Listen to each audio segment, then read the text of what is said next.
Hello students, मैं BP Singh आज आपके लिए डिफरेंशियल इक्वेशन में एक इंपॉर्टेंट चैप्टर चल रहा है जिसका नेक्स्ट लेक्चर लेके आया हूं।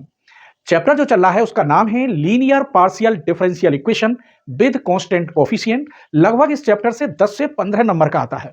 तो इस चैप्टर को मैंने एक लेक्चर दिया है जिसमें डिफाइन किया है, वर्किंग रूल बताया है और उसमें 6 से 7 क्वेश्चन दिए हैं। वो क्वेश्चन कौन कौन से हैं उनकी एक झलक दिखाएंगे आपको। आज लेक्चर 2 बता रहे हैं और लेक्चर 3 में कौन कौन से टॉप मोस्ट क्वेश्चन देने वाले हैं उनकी भी एक झलक आपको जरूर दिखाएंगे।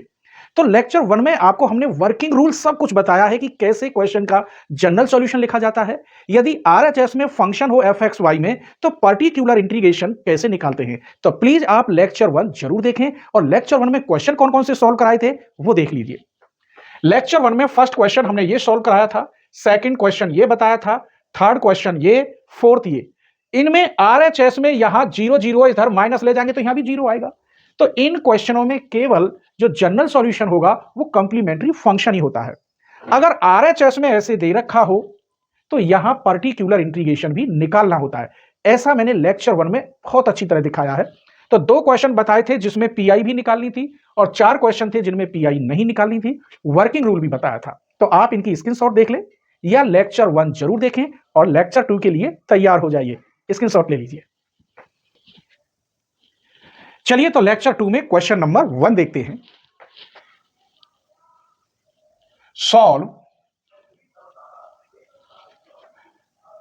D square minus 3d D dash plus 2d dash का स्क्वायर बाहर z इक्वल टू 0। सबसे पहले ऑक्सिलरी में बदलेंगे तो यहां डी डैश का कोफिशिएंट लेते हैं और डी की जगह पर m रखते हैं। तो ऑक्सिलरी इक्वेशन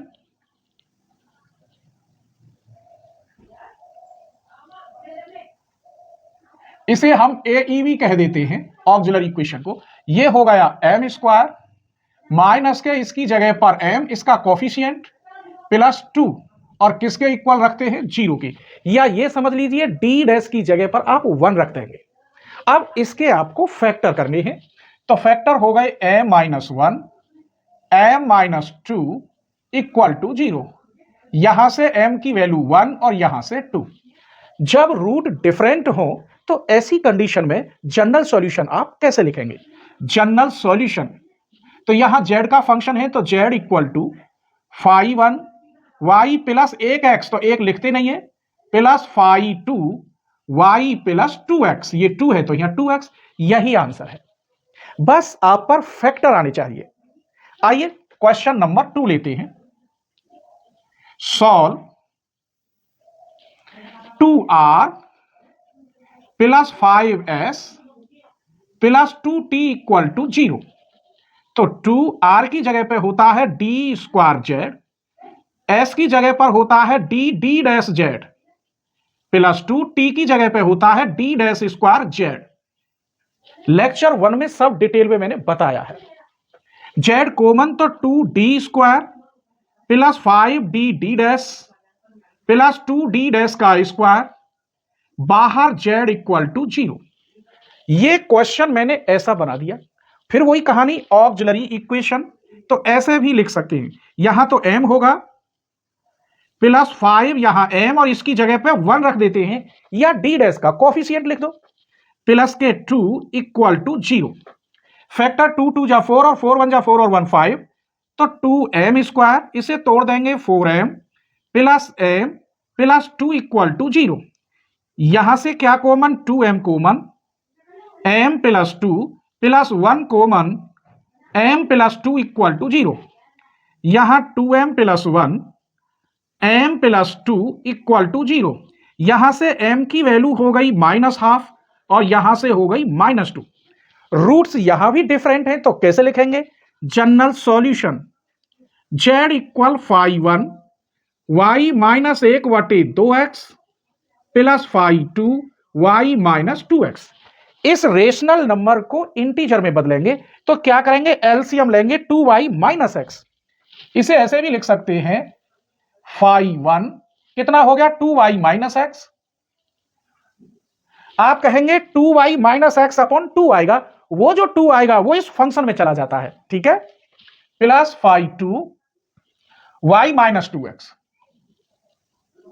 तो ये इस क्वेश्चन का आंसर है। और देखिए क्वेश्चन नंबर 3,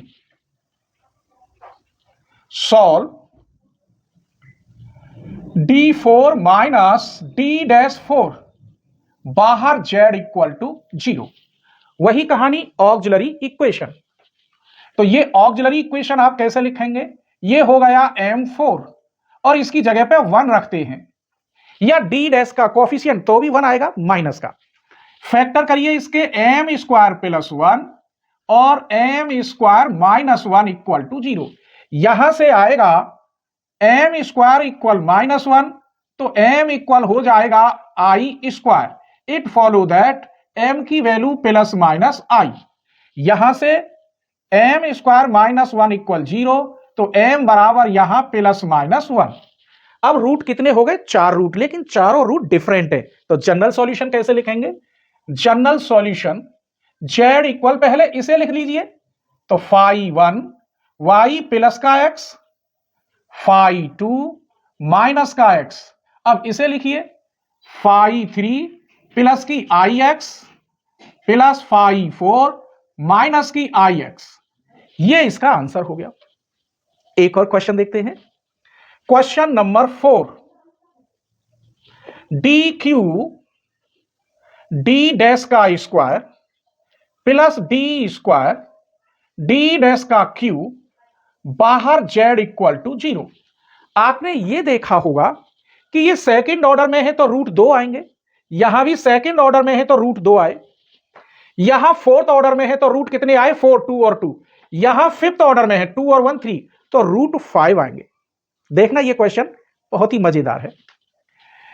इसमें से डी स्क्वायर कॉमन और डी डैश का स्क्वायर कॉमन, यहां बचा D plus D dash Z. यहां से जो वैल्यू आई ये बना एम स्क्वायर, इसके लिए मैं लिख सकता हूं एम डैश का स्क्वायर। अब यहां इसका कॉफिशिएंट लिया जाएगा। अब आप कहेंगे सर जी आपने तो यहां डी डैश की जगह पे 1 लिखा, अगर मैं ऐसा कर दूं 1 यहां पर 1 1, तो रूट नहीं बन रहे, क्या बन रही है? Non homogeneous. यहां 2 डिग्री, यहां 3 डिग्री, इम्पॉसिबल सॉल्यूशन। ये होमोजीनियस होने चाहिए, डिग्री सभी की सेम हो तभी सॉल्यूशन पॉसिबल है। देखिए 2 डिग्री, यहां देख लो 2 डिग्री, इन दोनों की मिलकर 2 डिग्री और इसकी भी 2 डिग्री। ऐसे ही यहां 5 डिग्री, यहां भी 5, इसलिए मैंने इसको डैश मान लिया है, लेकिन यहां जरूरत नहीं थी, इसका कोफिशिएंट 1। अब सॉल्यूशन करते हैं।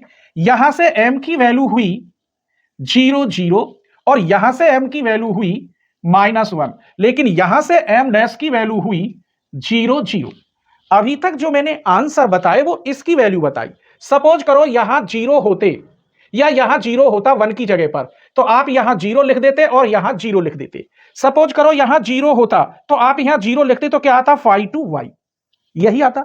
तो इसका आंसर देखिए जनरल सॉल्यूशन, इसका आंसर पहले ये दो सेम हैं, phi 1 y plus 0x plus x phi 2 y plus 0x, और एक ये रहा plus phi 3 y minus 1x। अभी तक इनका आंसर लिखा है, अब इनका लिखना चाहिए।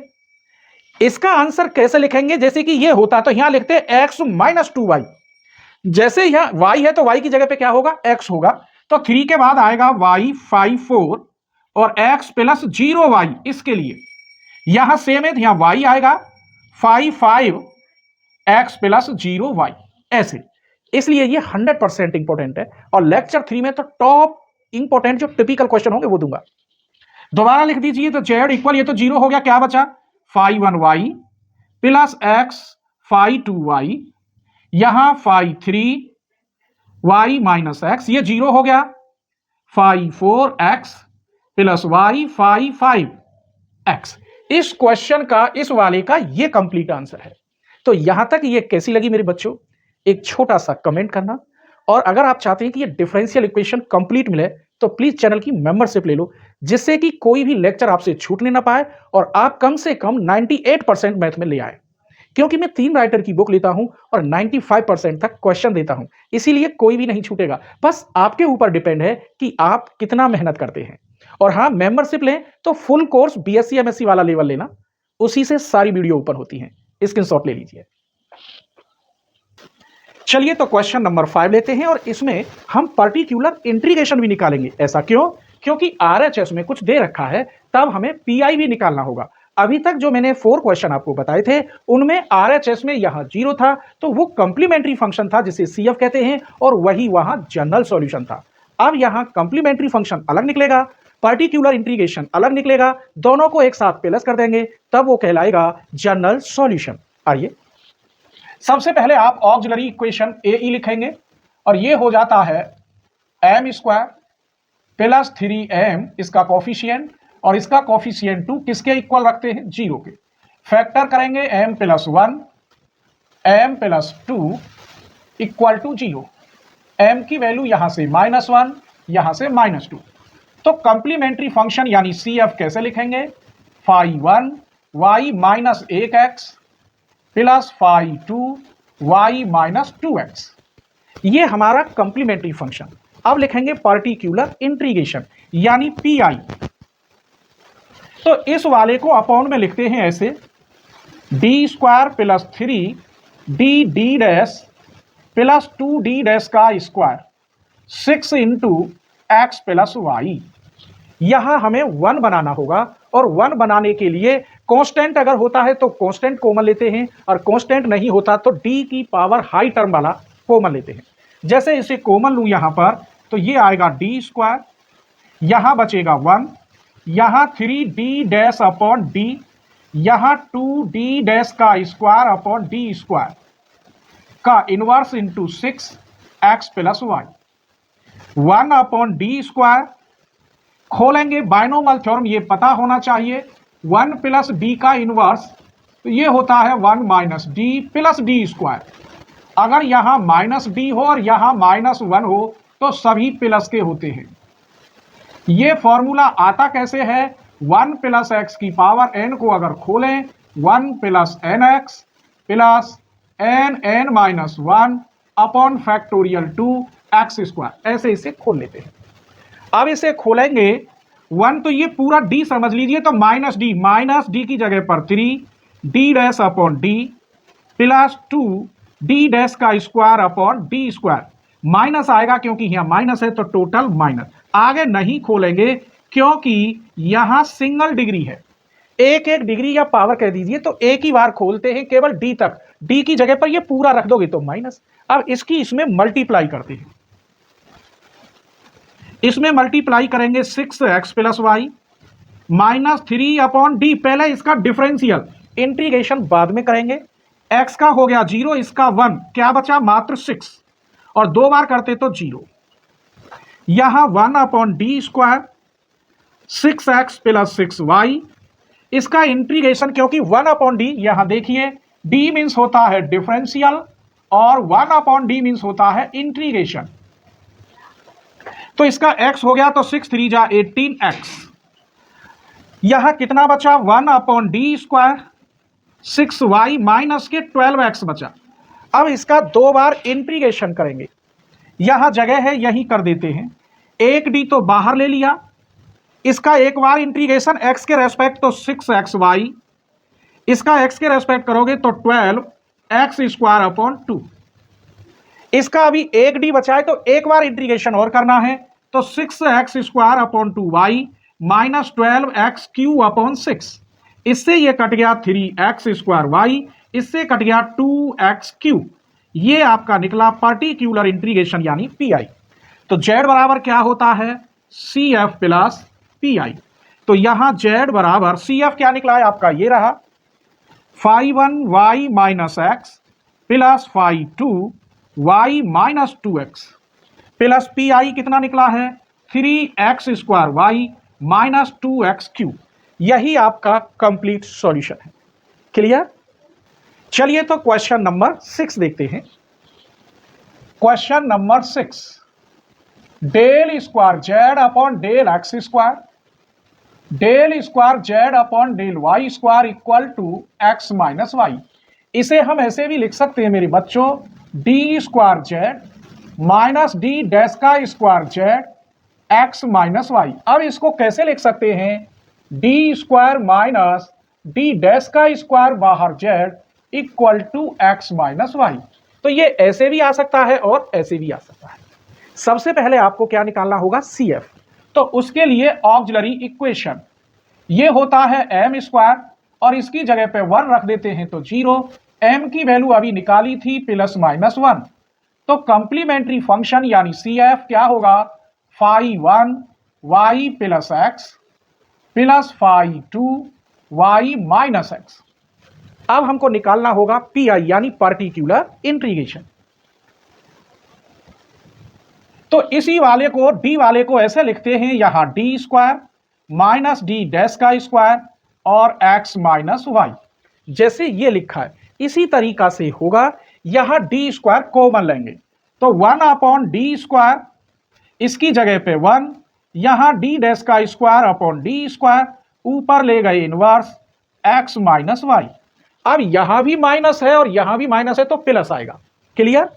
तो ये होगा 1/d², 1 + d'² बस इतना ही खोलेंगे क्योंकि यहां सिंगल डिग्री है। तो 1/d², इसमें मल्टीप्लाई करोगे x - y। पहले डिफरेंशियल करते हैं, ऊपर वाले को करते हैं खत्म, चाहे डिफरेंस y के रेस्पेक्ट हो चाहे x के। तो यहां d' है, इसका मतलब इसका क्या बार डिफरेंशियल होगा, y के रेस्पेक्ट, तो इसका तो 0 हो जाएगा। इसका एक बार -1 और दोबारा -1 का 0। क्लियर? तो इस पूरे टर्म का क्या होगा, 0।